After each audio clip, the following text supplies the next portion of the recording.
Steelers Nation, buckle up because there's a storm brewing in the AFC North, and this time, the Thunder's coming in black and gold. Now listen up. Chaos is spreading through the division. Out of nowhere, a familiar name, someone who once haunted Pittsburgh, has reappeared in the AFC North. But this time, he's wearing the wrong colors. The Bengals, in full desperation mode, have reached into the past hoping to save a season that's slipping through their fingers. And you know what that means? That this rematch is going to be explosive, set for a Thursday night showdown filled with pure pressure against one of the toughest, most relentless defenses in the NFL. And you better believe it, the terrible towel will be spinning non-stop in Pittsburgh. Now tell me in the comments, do you believe this game will mark the true turning point for the Steelers this season? And hey, if you live and breathe Steelers football, hit that like button, subscribe to the channel, and tell me down below. How long have you been part of this family? I want to see the comments from those who've been waving that flag with pride for over 40 years. Here we go, Steelers. Here we go. Let's talk, true fans. The mic is yours. There's a storm brewing in the AFC North, and this time, it's not just about rivalry. It's about chaos. Out of nowhere, the Cleveland Browns shipped veteran quarterback Joe Flacco to the Cincinnati Bengals. That's right, Joe Flacco, a 40-year-old Super Bowl MVP who once tormented the Steelers in Baltimore, is back in the division. But here's the twist. He'll be wearing stripes now, stepping into a Bengals offense that's been crumbling without Joe Burrow. The timing couldn't be more fascinating, just before their Thursday night football clash against the Pittsburgh Steelers in Week 7. Think about it. The Bengals are 2-3, losers of 3 straight, with Jake Browning proving he couldn't move the offense. In a desperate move, they turned to Flacco, who couldn't even keep his spot in Cleveland. Now, in a matter of days, he's expected to learn an entirely new playbook and face one of the deepest and most ruthless pass-rushing units in the NFL. Behind one of the league's worst offensive lines, this looks like open season for Pittsburgh's edge rushers. A 40-year-old immobile quarterback trying to stand tall against the black and gold defense on a short week? It feels like a setup for a nightmare in stripes. And let's be honest, this might just play in Pittsburgh's favor. If there's one thing Mike Tomlin's defense loves, it's a stationary target in the pocket. Flacco isn't the agile improviser Joe Burrow is. He's a statue. The Steelers' rush, with T.J. Watt, Alex Highsmith returning, and Nick Herbig continuing to flash, is built to crush quarterbacks who can't move. You can almost hear the sound of Acrisure Stadium roaring at the sight of the Bengals' veteran signal caller trying to survive behind that porous line. For Steelers fans, this move might just make Week 7 a whole lot more fun to watch. Now, shifting gears, another name that just won't go away in Steelers Nation, Odell Beckham Jr. Once again, OBJ made waves after appearing on the Pivot podcast, naming the Pittsburgh Steelers as one of the teams he'd love to play for this season. He also mentioned the Rams, Chiefs, and his old team, the Giants. But here's where things get interesting. Beckham admitted he's accepted a 6-game suspension for a PED test from last year. He says he never knowingly took anything illegal, but that suspension delays any potential return until mid-season. So even if Pittsburgh wanted him, he wouldn't see the field for weeks. And that's exactly why this probably isn't happening. If the Steelers were seriously considering Odell,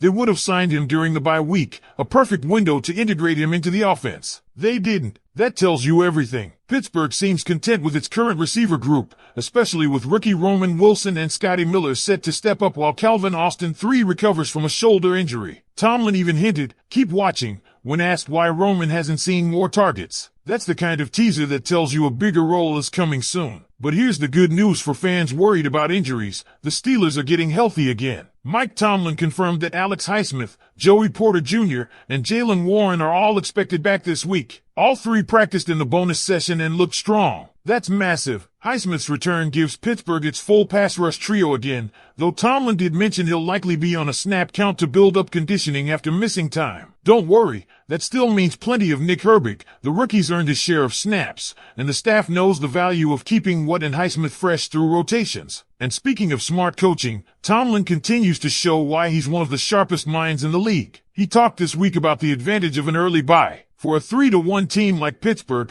it was a rare chance to hit pause, analyze trends across the NFL, and adjust. He even referenced how last year's Eagles used a similar early bye adjustment period to propel themselves to the Super Bowl. No one's claiming Pittsburgh's about to go undefeated, but the message is clear. This is a team that studies, adapts, and evolves. Tomlin said they took time to review how people are producing or preventing big plays, and the turnover game, gadget plays, fourth down appetites. That's football intellect at its finest, a coach using every window of opportunity to stay ahead of the curve. And there's another big theme coming out of this week: physicality. Pittsburgh is leaning into its power identity. Tomlin made it clear the Steelers are going to keep using heavier, jumbo personnel sets with Spencer Anderson and Darnell Washington. Against 4-3 defensive fronts like the Browns and Bengals, you need muscle. In his words, you can't play 4-3 teams with 150-pound tight ends. There are weight classes in combat sports for a reason. That's vintage Tomlin, no fluff, just straight truth. The message? Pittsburgh will punch first and make opponents match their power. And honestly, that's how Steelers football is supposed to be played. Meanwhile, defensively, Pittsburgh is preparing for a familiar-looking Cleveland's offense. The Browns love running two tight end sets, with David Njoku and rookie Harold Fannin Jr., and Tomlin emphasized how that benefits the Steelers in preparation, since they see those looks in practice regularly. Familiarity matters, especially when the defense already knows how to respond to heavier packages. It's another subtle advantage heading into this divisional stretch. And make no mistake, this upcoming game versus the Browns is a big one. Some fans are calling it a trap game, worried about the Myles Garrett versus Broderick Jones matchup. Fair point, that's one battle that'll test every ounce of Jones's growth. But with the Steelers healthier, refocused after the bye, and playing with a physical edge, this is exactly the kind of challenge that defines the heart of this team. Now, I want to hear from you, because this division is heating up fast. Joe Flacco in Cincinnati, Odell Beckham Jr. still teasing a move to Pittsburgh, Tomlin fine-tuning the machine. It all sets the stage for a fascinating second act to this season. So tell me in the comments, what's your confidence level heading into this showdown with the Browns? From 0 to 100, how sure are you that the Steelers walk away with a win this Sunday? Because let's be real, this stretch right here could define how far the Steelers go in 2025. The AFC North is an all-out war zone right now. The Ravens are stumbling,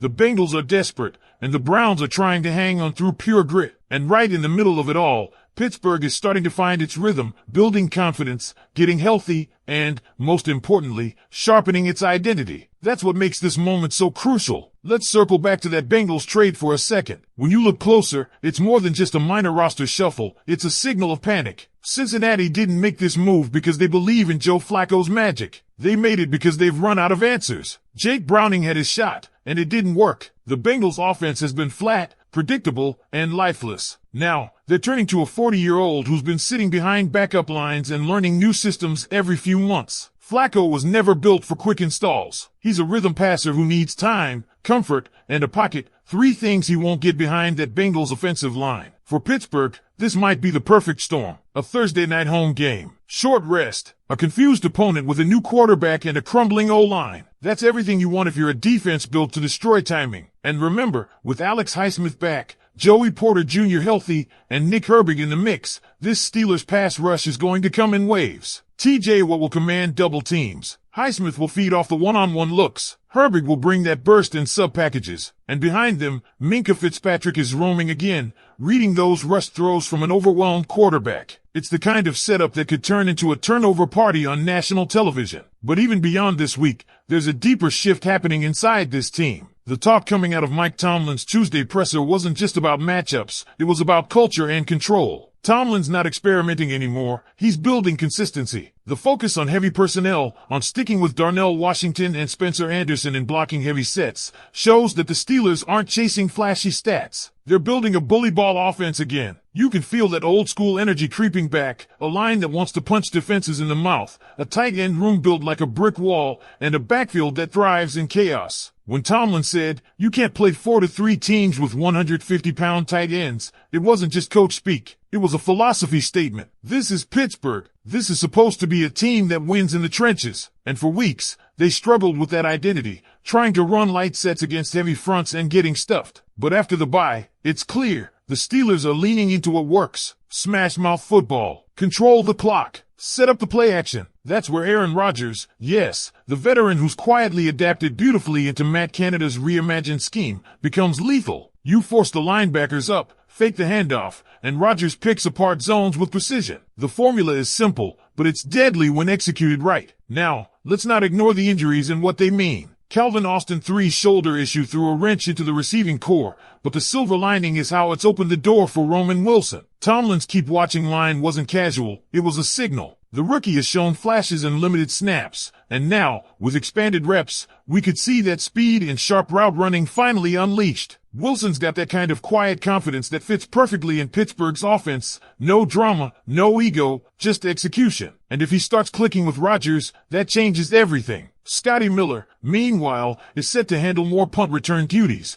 especially with Calvin likely sidelined for at least another week. His quickness and reliability could quietly become a factor in field position battles, and those hidden yards matter in every AFC North fight. And let's give some credit where it's due. The Steelers front office has been quietly making smart, tactical moves. Releasing linebacker Jawan Bentley might have surprised some, but when you look closer, it makes perfect sense. Peyton Wilson has improved in run defense every single week. Cole Holcomb is settling into his role as a reliable third linebacker. And Carson Bruner, the rookie out of Washington, has become a standout on special teams. Bentley simply became the odd man out. Instead, Pittsburgh added Raheem Blackshear, a running back and special teams ace who could get a helmet on Sunday. With Calvin Austin out, Blackshear might handle return duties, and that could be an underrated upgrade. He's dynamic in space, a threat to flip field position with one cut. That's how you know this coaching staff is paying attention to every detail. They're not just adjusting schemes, they're reshaping roles to build a complete, resilient roster. And the best part? The locker room seems to be responding. The energy coming out of the bye has been different, focused, unified, and hungry. There's a sense that this group knows exactly what it can become if it stays disciplined and physical. Tomlin also spoke about using the bye to study league-wide trends, how people are producing or preventing big plays, the turnover game, gadget plays.